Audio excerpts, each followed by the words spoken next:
GM everyone, welcome to our Discord AMA. So I'm Brian from Hashflow.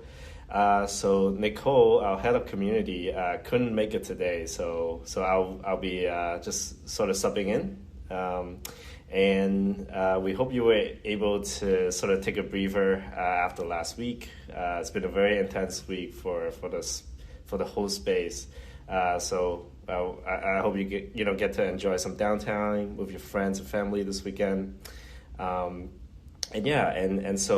we made an announcement yesterday that we've started governance for Hashflow, and for today's call, I think we're gonna sort of give a quick recap on the announcement and then just answer any of your questions about governance.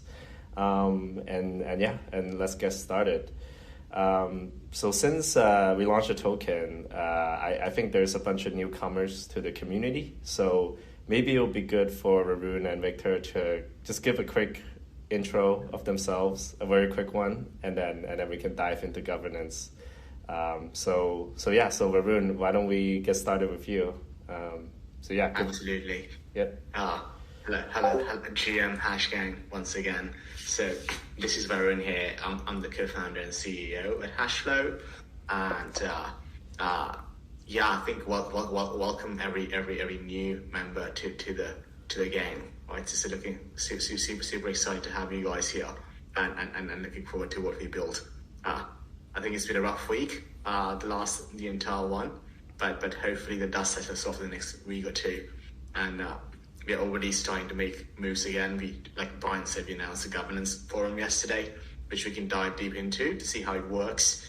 And there's a lot to be built and not to be shipped. Right? So I think, and this is the best time to get those things out. So super excited to see what we'll do here. Awesome. And Victor, if you want to give a quick intro? Yeah, for sure. Real quick, I'm a co-founder and member of the technical team here. So I built a lot of the things as part of the engineering team as well. I've been working on this for a long time. Been with you guys, the ones who've been with us at the very beginning throughout this entire journey. And I want to echo Varun's excitement about this because we've been for a long time trying to get the community more involved, but we didn't have a very clear way to do so. And now finally that HFT is here, HFT is going to help us involve every single person in the community into this, right? So we on the engineering team and also on the business team and everywhere around the company, throughout the company, we're excited to see what you guys think about how the protocol should evolve. We're excited to see your ideas, and we're excited to get you guys to participate via voting, and so that we can together build this in hopefully the most transparent and decentralized way as possible over time. Cool. Awesome. All right. So thank you for that. So let's start with a really quick recap of the announcement yesterday. Essentially, now that HFT is live, so we're excited to further decentralize Hashflow and then really place the power of governance into the hands of the community. Now, as we had previously announced, we're building out the Hashverse and the VHFT. So as that is still being developed, we're actually going to roll out governance in different phases. And so the first phase of governance have started this morning at midnight UTC. So now, essentially everyone can submit like a post on the governance forum, any proposals that they're thinking about, you're welcome to start submitting to the forum. And then we've published sort of the flow of how the voting and the approvals is going to work. So maybe to start off and also address some of the questions that came in last night, Victor or Varun, can you give like a overview of how the DAO is going to work, what the voting process looks like? I think, Victor, you want me to go cover that, please? Yes, sir. Go ahead. Right, perfect. So, like Brian described, essentially the idea behind launching the governance was basically to achieve further decentralization, right? And particularly the way we do it is by getting a more active involvement of the community, aka you guys, and the Hashgang in general, to partake more in the decision making and the direction of where the protocol goes. Right, so we kind of talked about the Hashverse in the past and how we're going to implement the VHFT model for voting, and how the Hashverse is going to be the interactive experience that is going to drive a lot of the participation in the DAO. But since it's still in the works, we also didn't want to wait like 2 months and not have anything there. So the idea was to roll these things out in phases. Where the token is live, what we can do is get started with a very simple mechanism where people can propose, have a discussion, put the proposal to voting, and then essentially, pass easier proposals and gradually build up before we roll out the staking feature that allows people to stake and earn voting power and then do more fun things in the Hashverse/Schemeverse, which will come out, which will be released further down the line, likely. Actually, I'll let Victor give you the tentative timeline on that, since he's the one developing it right now. But to give a quick short summary of how the current governance is going to work, the way we thought about this is you already have a forum where anyone can, you don't have to have tokens to start or kickstart a discussion. Anyone can go and put out what they want to discuss, and then there'll be a 48-hour window where anyone can comment, just discuss things to polish out the proposal. And once we sort of agree on something, whether we should go forward with that or not, someone with at least 1 million HFTs has to formally put that proposal to vote, and this will be done via snapshot. Right? So the idea behind the 1 million number was we were looking at other DAOs and seeing the threshold, and Uniswap required 2.5 million tokens, and then DYDX required anywhere between 5 million and 20 million in order to propose something. But we kind of want to keep the threshold low at the moment, because while we have broader distribution, I think the concentration of tokens is still, like, there's few accounts who have that, but many accounts don't have it. So as a result, we want to reduce the threshold to 1 million. But at the same time, we want to keep the number high enough that you don't have like malicious proposals being flooding the forum. And then once the proposal is through, someone puts a formal proposal, we will have a set of elected guardians who will basically do two things, right? One, make sure that the proposal is in line with what was discussed in the forum and it's not something malicious. And B, it's not something that is very adversarial that could technically, that could mean coup de grace for the protocol, right? So that's basically the intent of the guardians. The guardians initially, or the guardians would be basically someone representing the team, someone representing the community, and a bunch of other people that we'll elect over time. We'll likely start off that number with 3 people, and then we'll expand the number over to n number, and we can perhaps even have a proposal to determine how big the guardians set should be. Right, so that's the general procedure around how the proposal is going to go through, and once the guardians have approved it, then it will be open for voting. And at the moment, we set the voting period to 24 hours, but some proposals could be longer than that, TBD. And we'll use snapshot. We're 48, by the way. Sorry, quick correction there. We're 48 hours on voting, and just to quickly clarify why, is because of time zone differences. So we want to give people at least a full 24-hour period to see the proposal, and then not a 24-hour period to vote on it. Got it. Yeah. So, sorry. Can you guys still hear me? Yep. Yeah. Okay. Cool. So once the proposal is through, like Victor mentioned, the 48-hour window where people can vote is going to commence, and the voting power in this scenario is going to be determined based on your token ownership at the time when the proposal was formally entered into Snapshot. So if you entered the proposal at, like, let's say block number 10, then basically the snapshot will compute and see how many tokens did you own at that block height, and that will be used as your voting power for now, right? And then you can basically use that to cast your votes. And 48 hours later, if it works out, then we basically pass it through, right? So at the moment, most proposals that will be passed through would be, I reckon, off-chain, basically talking about the direction of the protocol and such, as there is no on-chain governance just quite yet.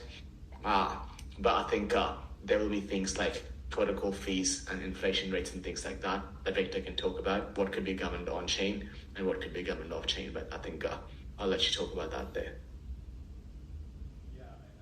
Yeah, I have a couple extra clarifications to what Varun said, just for technical details here. So one of them is that, as you all know, we have HFT available on both Ethereum and BNB chain. Both forms of HFT will be available for voting, so it doesn't matter which chain your HFT is on. You will still be able to vote with the same voting power. And then the second thing I want to mention is around the Guardians. The Guardians, while they cannot propose things, they're not supposed to reject proposals that they don't agree with. That's not the point of Guardians. The Guardians, whether they agree or they don't agree with the proposal, they should only reject malicious proposals. For example, if there's a proposal for the DAO to do something illegal, the Guardians should be able to reject that, right? Because no matter what the governance says, we cannot do illegal things, right? So don't think of Guardians as like people who have to agree with the proposal, but rather people who are trying to keep the protocol safe from very, very bad things.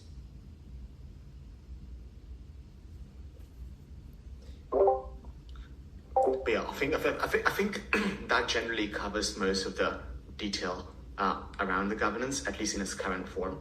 But I think, Brian, if you want to take on any questions around this, I think now is a good time because I think we spoke already a lot. Mm-hmm. So I think it's a good time to open up for discussion. Yeah, that sounds good. So I think there are more questions that came in last night. So one quick one is, how do you become a Guardian?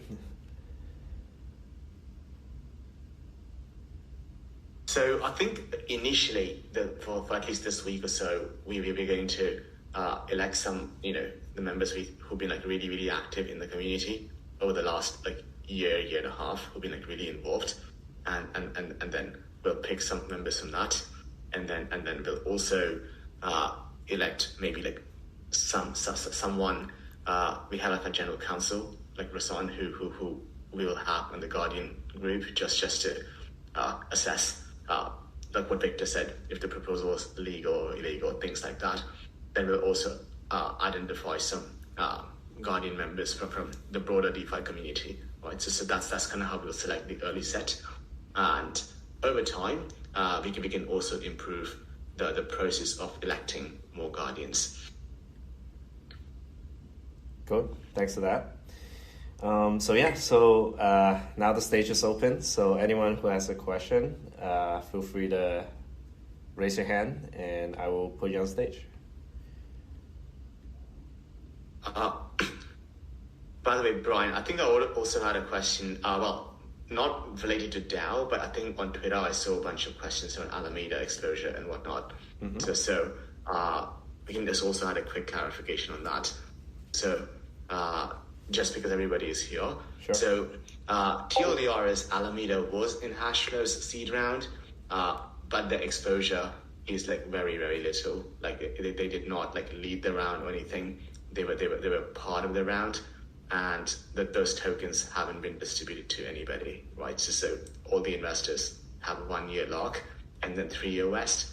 But given the current bankruptcy situation with Alameda, looks like even if they receive the tokens, it will be at least 3 to 5 year process before anything even happens with those tokens.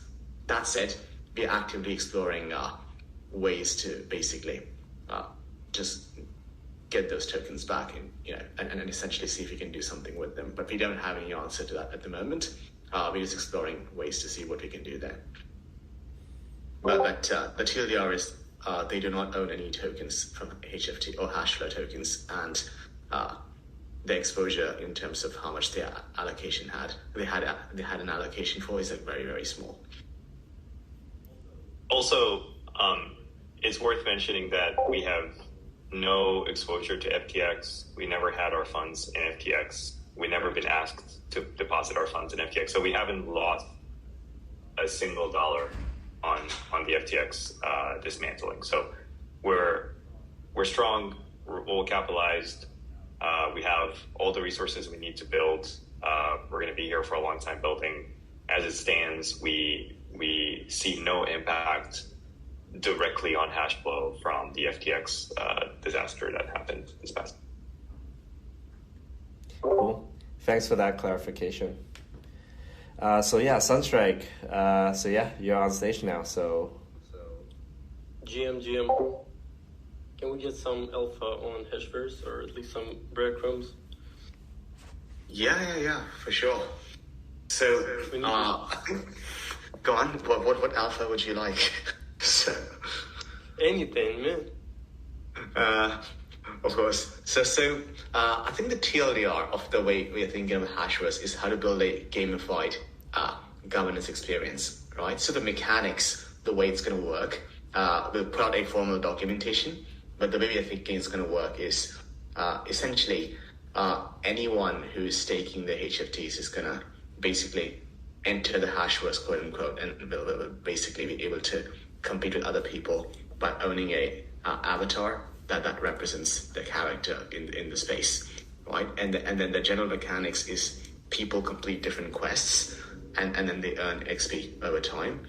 And the more XP you collect, the more your chances are of being in the top of the leaderboard and therefore earning like more HFT rewards, which will be distributed in a periodic manner to be determined how frequently, right? So that's the general gameplay. And now while you're doing these, completing these quests, you're earning new XP, you're earning new loot items, which you can basically apply to boost your scores and compete with everybody else within the universe, right? And the idea here is these quests would be designed to directly incentivize a product usage, but also just general participation in the governance or in the DAO from people with different skill sets that is not necessarily trading, like could be arts or could be creative writing and storytelling and all these things. So that's the general gist of how this will play out. And currently the smart contracts are under development and we already have some UI mocks, and I think we'll also start releasing more artwork around the story and as well as the characters and such in the upcoming weeks. So that's all the alpha I can give you at the moment. But I think that's a lot of alpha, by the way. Okay, thank you. Should we hold our coffers? Say again? Should we hold our coffers?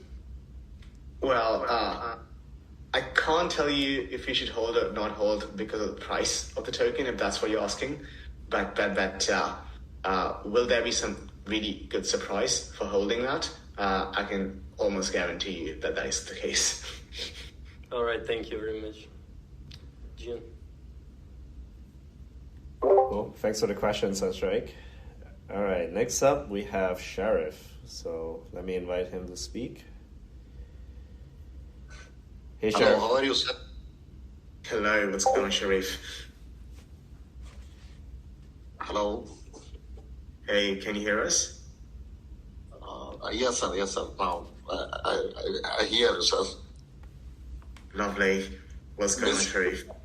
I'm fine, sir. Sir, my question is, can we bridge our assets from one network to another network without using any third party on the hash flow? Victor, you want to take that one? Sorry. Yeah, absolutely. So Hashflow has this feature that we call bridgeless cross-chain swaps, right? What does that entail? Yes. Recently, lots of breaches are hacked. So correct. So correct. If I want to bridge my one asset to another chain. From I want to bridge my Ethereum network to Polygon. So no need to involve in a third party, right? Correct. So the way this works is that in a traditional bridge, you would have a vault where you're locking assets on the source chain, and those assets would result, after proving on destination chain that you lock those assets, you submit that proof, and you mint assets, equivalent assets on the destination chain. So for those assets on the destination chain to be valid and have value, you would need the assets in the source chain to back them up, right? And the moment they don't have those, in the moment like the source chain gets hacked, obviously those assets become worthless, right? Now, on Hashflow, we don't really think of bridges that way. When it comes to trading, we think of the fact that if you were to be able to communicate effectively between these two blockchains, you can just create the same protocol that you have on one chain. You can create it on two chains. So what does that mean? It means that as you're depositing your ETH on Ethereum, the Ethereum liquidity provider can just transmit a message over to Polygon and say, hey, this person needs to be given X wrapped Ethereum on Polygon, right? Awesome. The moment you get that asset, you don't have to worry too much about it, because our smart contracts just kind of communicate with each other between the chains. And, we do that using interoperability protocols. So in a sense, we don't build traditional bridges. However, for HFT, for our token, we do use the same mechanism, mostly because we need to keep the circulating supply the same. So obviously, to be able to get HFT from Ethereum to BNB, you need to make sure that circulating supply is constant, which means that the asset on Ethereum has to be locked into a pool. However, to effectuate the bridge transfer, we use the same technology that we use for our cross-chain transfers, right? So the security of that is the underlying security of the protocol. So we use Wormhole today. They've proven to be pretty secure. We have a tight collaboration with them, and we obviously keep our eyes up and try to follow the good best practices to keep these coins safe. Oh, very good, very good. Sir, my one more question is, can we trade futures and margin upcoming weeks or months on Hashflow? Because now people are very upset about the centralized exchanges. Recently. Yeah. So can we? Hashflow will be launch future trading like 5x, 10x, basically very similar to Binance futures. Can we see on one Hashflow? thing? So eventually, I believe that's very possible, and we've been brainstorming a bit about different proposals and like what we could build in the future. Is that going to be in a short term? I don't think so. And I think when it comes to leverage trading, liquidation is very, very important. And managing the liquidation engine is a really hard thing to do. So this is not something that we take lightly. You've seen a lot of problems with fund management that happen. So we want to make sure that whatever we build, if we build it, is fully transparent and the proofs are fully on chain. So short answer is yes, we can build that, right? We have relationships with market makers as part of the Hashflow protocol design, and obviously market makers are at the core of building these exchanges, and the technology for building these exchanges in a transparent fashion on chain is there, right? So it's theoretically possible. In practice, it was going to take a lot of time to build because this is a lot of technology that needs to be developed from scratch. However, we do plan on figuring out how to add extra assets on chain with the current protocol design via RFQ. So you can think, for example, like ETFs and options could potentially be priced via the current protocol design, and we're trying to figure out how to safely introduce these as a pilot. Okay, thank you, sir. Thank you very much, sir, for explaining about the first. Absolutely. Okay, sir. Okay, thank you very much. Great. Well, thank you, Sharif. All right, next up, we have someone with a Chinese username, 玫瑰少年. So I've invited you on stage when you're ready.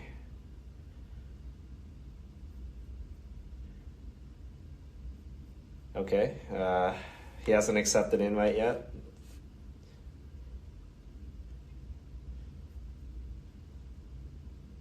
All right, well, in the meantime, anyone else wants to come on stage, feel free to send a request.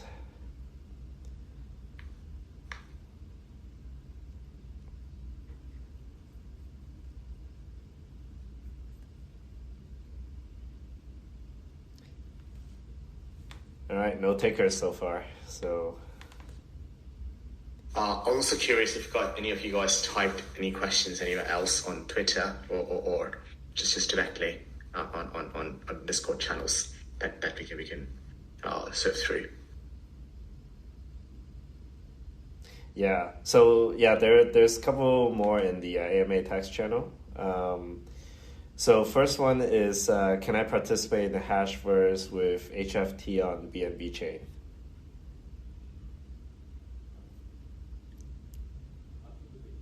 Absolutely. HFT is, like I mentioned, HFT on BNB chain is going to be included in the governance proposal for now. And going forward, no matter how the Hashverse evolves, all variants of HFT are equally. So whether you have HFT on Ethereum or on BNB or like on any other chain that, it might be available in the future, all of those HFT tokens are going to be equally available to participate in the Hashverse and the governance process.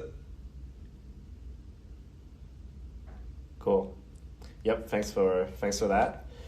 And then another question is, so this might be outside of governance, but what's the other incentive of this token besides governance?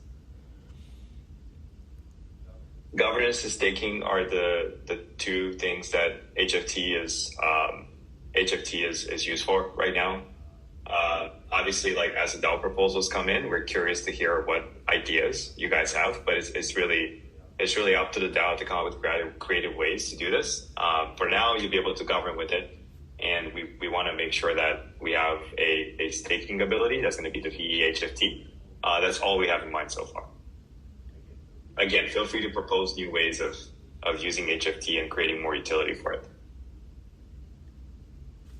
Cool, that sounds good.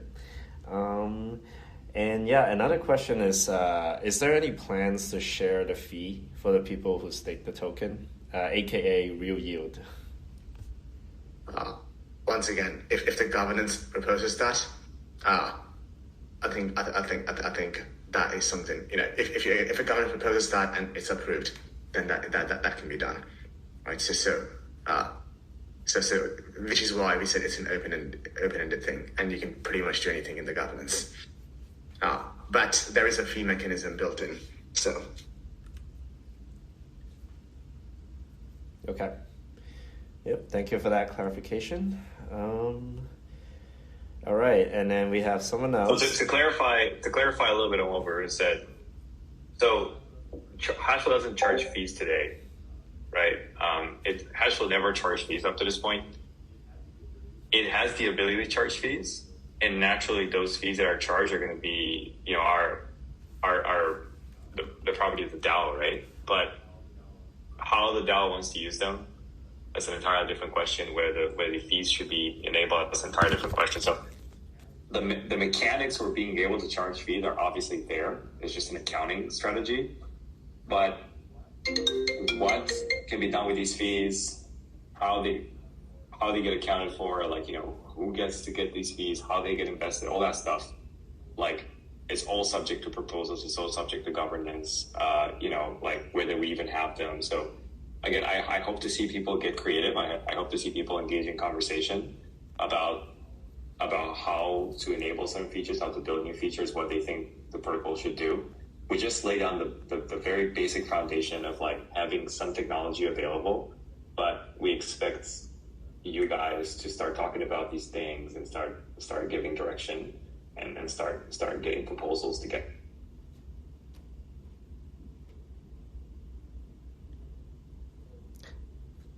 Cool. So actually we have sort of feedback or suggestion from Dan Han in the text channel. So he thinks that it's a bit soon to enable fees because we need more users at the moment, and enabling fees for the protocol can affect the progress of the project. So yeah, I don't know if you guys have any reaction or any feedback on that input. No comment. No comment. I think, again, that's the kind of comment that would go on the governance forum. So if anyone proposes fees, then go ahead, express your opinion. This is not a we decide or we have opinions. This is everyone needs to talk about this stuff. So super appreciate the fact people already have thoughts. Let's get those thoughts into writing. Let's create more conversation on the forum. Let's get engaged and let's build stuff. Yeah, I think what we could do is once you guys propose things, we can give you a more analysis of what the consequences or implementation, what Exactly potentially could happen. So we could give you more data-backed analysis of what could happen if some things pass through. But at the end of the day, I think we want the proposals to be coming from the community and then pass through them before we apply. Especially around something that directly impacts the token holders, that definitely should come from you guys. Yeah, we can decide to potentially change the color of the buttons on the site. I think we reserve that right for now. But, anything fees related and utility related, we really want you guys to contribute to that. Well, that sounds good. So we don't have any new requests. I think I've locked all the questions on Twitter, unless there are other ones that you guys have seen that we haven't answered yet.